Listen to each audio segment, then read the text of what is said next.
I hope you ate your vegetables, because it's time for the news.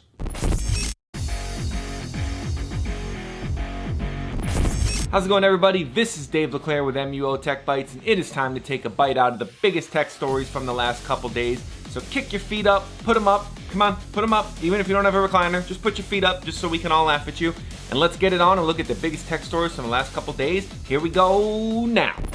Kicking things off with our first story. This one is an important one if you're a Chrome user. You absolutely need to update to Google Chrome version 88 immediately. This is not one of those ones where you can hang out and say, oh, I'm in the middle of writing an article, I'm in the middle of working with Google Sheets. No, stop what you're doing, save, and update Google Chrome. I know it's important to watch this video, and trust me, I want you to come back, and when you relaunch Chrome, you can reopen this tab and watch it again. But you need to update right now, as the latest version of Google Chrome fixes a 0-day vulnerability that is actively being exploited by malicious individuals out there. Now, Google didn't provide a ton of details on the exploit, as doing so could allow more people to take advantage of it and use it against people. So basically what Google said is they want to wait until a large majority of users are upgraded to Google Chrome 88 before they go out and reveal exactly what's going on here. So really all you need to know is to make sure your browser is up to date and do it as quickly as possible, because you don't want to leave yourself exposed to any type of exploits, because that would be terrible.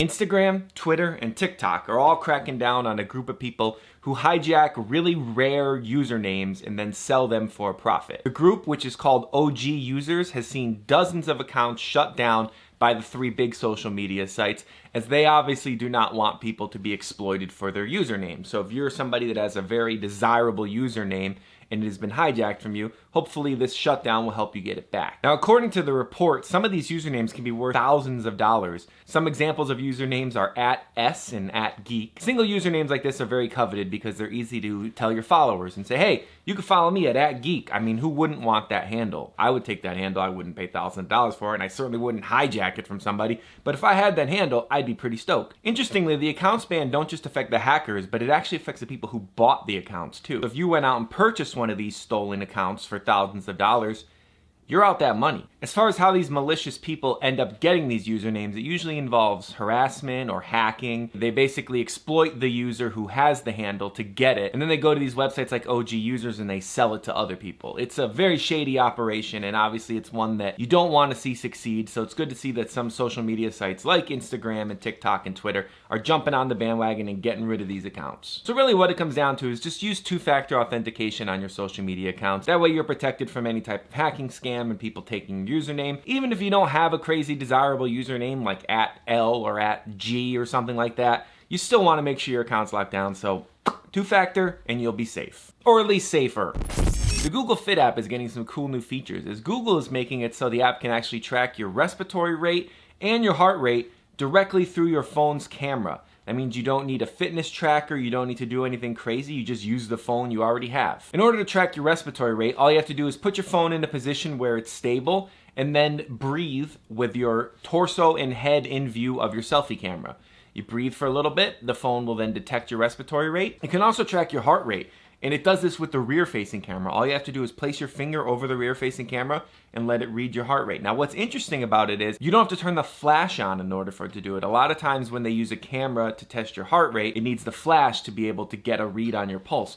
But Google actually managed to figure out a way to make it work on the Google Fit without any type of flash, which is quite cool. Unfortunately, the problem with this is that it's only available on Pixel phones for now. So if you have another type of Android phone, you're not going to be able to take advantage of this Google Fit feature. However, Google did say that it has the wider Android market at large on its radar, and it intends to release this feature to the Google Fit app for everybody. We're just going to have to wait a little while. Google unfortunately didn't say exactly when it plans to roll this out for other users, but it did say that for Pixel phones, it will be out next month. So if you're looking for a cool way to track your fitness and your health and all that stuff, this is another cool way to do it without having to get any type of extra accessory. Also, it's important to note that this will not replace going to the doctor, so you still need to go to the doctor and get checked out.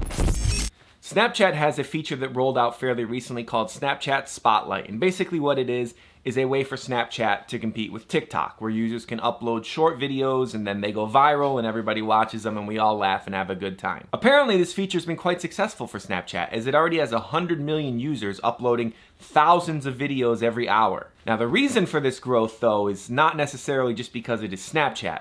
Snapchat is actually incentivizing users with money. So some of the top performing videos on the service will actually get paid by Snapchat.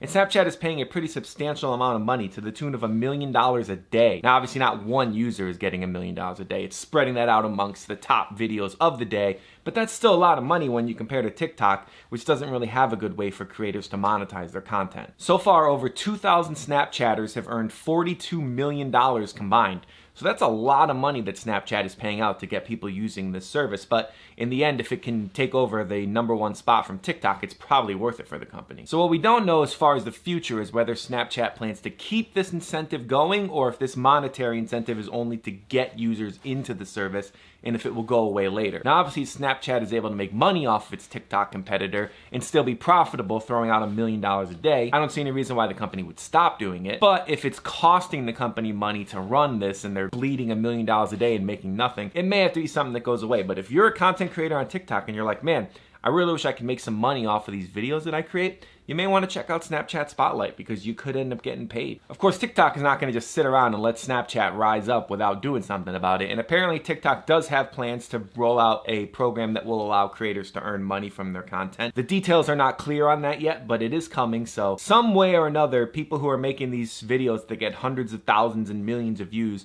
need to get paid. And it looks like both TikTok and Snapchat have plans in place for that. And there you have it, ladies and gentlemen. Thank you so much for hanging out watching this episode of MUO Tech Bytes. I have been Dave LeClaire, as always, bringing you the latest from the world of technology. Make sure to like this video. Make sure to subscribe to MUO's YouTube channel. Make sure to share it. Make sure to turn on the bell. Make sure to go on your roof and yell really loud that there's a new episode of MUO Tech Bytes out. And we will see you guys in the next one.